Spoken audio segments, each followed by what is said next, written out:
इमाम मेहदी अलैहिस्सलाम के अहकाम की इताअत हज़रत इमाम मेहदी अलैहिस्सलाम जे हुकुमगुला करबेन उनार সেই हुकुमगुलार इताअत करा अनुसरण करा।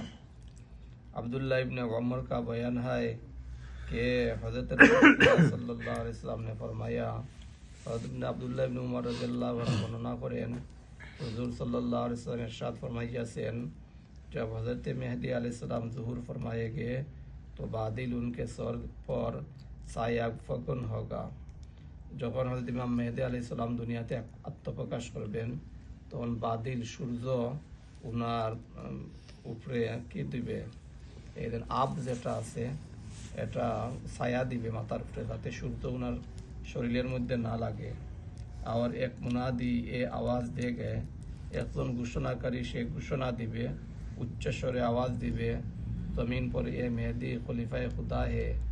जमीনের উপরে ইমাম মেহেদি उन्हें अल्लाह सुब्हानाहु व तआलार प्रतिनिधि, उनके इताअत करो हे लोक सकल, हे दुनियाबासी तुमरा तार अनुसरण करो।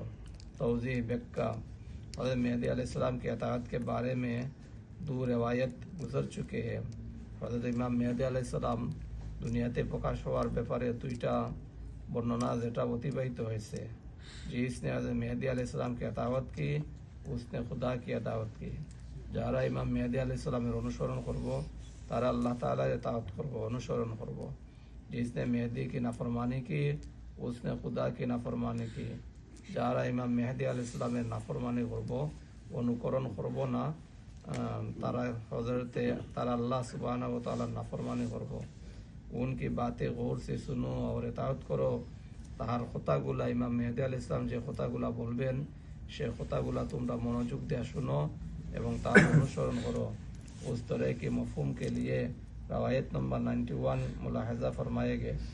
एमनी भावे सेटा बुझानोर जन्य 91 নম্বর হাদিস এটা বিস্তারিতভাবে বর্ণনা করা হয়েছে।